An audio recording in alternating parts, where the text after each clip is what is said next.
কিছু করি না কেন একটাই উদ্দেশ্য হচ্ছে আমাদের উদ্দেশ্যটা কি সফলতা। আসসালামু আলাইকুম, গুড মর্নিং ডিএক্সএন।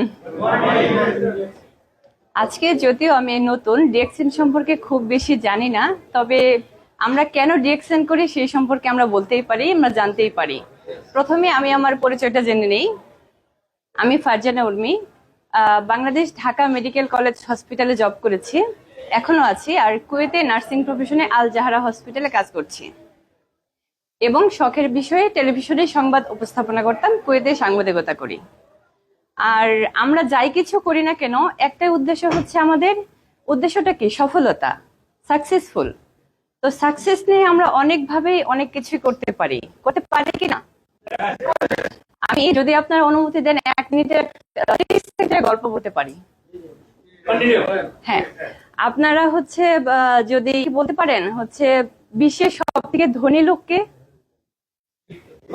হ্যাঁ, বিশ্বের সব থেকে ধনী লোক হচ্ছে বিল গেটস। এখন উনি তো শুরু থেকে হঠাৎ করে ধনী লোক হয়নি, বিশ্বের মধ্যে ধনী লোক হয়নি। তো ওনার সাথে, যেহেতু আমি সাংবাদিক, ওনার সাথে কোনো এক সাংবাদিকের কথা হয়েছিল। তো সাংবাদিক ওই বিল গেটসকে জিজ্ঞেস করছিল যে স্যার আপনি হচ্ছে বিশ্বের কিভাবে ধনী হলেন, তার রহস্যটা কি আসলে। তখন হচ্ছে স্যার কোনো রকম উত্তর দেননি। উত্তর না দিয়ে উনি একটা পকেট থেকে ব্ল্যাঙ্ক চেক বের করে দিয়েছে। তো ব্ল্যাঙ্ক চেকটা বের করে দেওয়ার পরে উনি বললো যে তুমি তোমার ইচ্ছে মতো টাকাটা লিখে নাও, অঙ্কটা পরিমাণটা লিখে নাও। সাংবাদিক তো হতভম্ব হয়ে গিয়েছে যে কেন, আমি কথা বলে কি ভুল করলাম, তাকে যে প্রশ্ন করলাম উনি কি ভুল করলাম জিনিসটা। তো উনি ভাবছে, উনি আর কি ভয় পেয়েছে। একটু পরে ঘুরে ফিরে স্যারকে সরি বলছে, স্যার আমি আসলে ভুল করে ফেলেছি, আমি শুধু জানতে চেয়েছিলাম যে আসলে ধনী হওয়ার রহস্যটা কি। তখন উনি একটি উত্তর দিয়েছিলেন, উনি বললেন যে তোমাকে যে একটা ব্ল্যাঙ্ক চেক দিয়েছিলাম, তুমি যদি চাইতে এক মুহূর্তেই বিশ্বের সব থেকে ধনী সাংবাদিক হতে পারতে, তো তুমি কিন্তু সেই সুযোগটা নাওনি।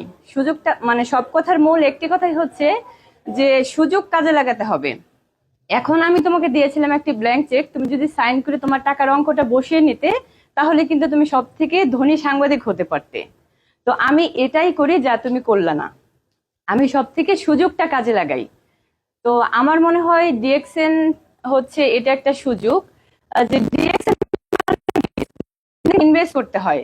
তো আমি মনে করি ডিএক্সএন এর মধ্যে কিন্তু আমার মানি ইনভেস্ট করতে হয় না, কিংবা কেউ করে দিয়ে ইভেন আমিও করছি না, কিন্তু এখানে ইনভেস্ট করে কিন্তু অনেক সুযোগ আছে। আপনার মেধা ইনভেস্ট করতে পারেন, আপনার শ্রম ইনভেস্ট করতে পারেন, সবকিছু ইনভেস্ট করতে পারেন। তো সবকিছুর মূল কথাই হচ্ছে, সফলতার মূল চাবিকাঠি হচ্ছে পরিশ্রম করতে হবে, কাজ করতে হবে, মেধাকে কাজে লাগিয়ে নিজের সাকসেসফুল লাইফে যেতে হবে।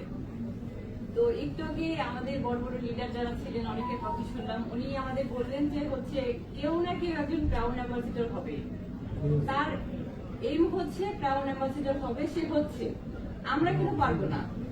আমরা কাজের পাশাপাশি যদি এটা করতে পারি তাহলে আমরা হতেই পারি। তবে কথা হচ্ছে আমি হারবো বলে কি জেতার চেষ্টা করবো না?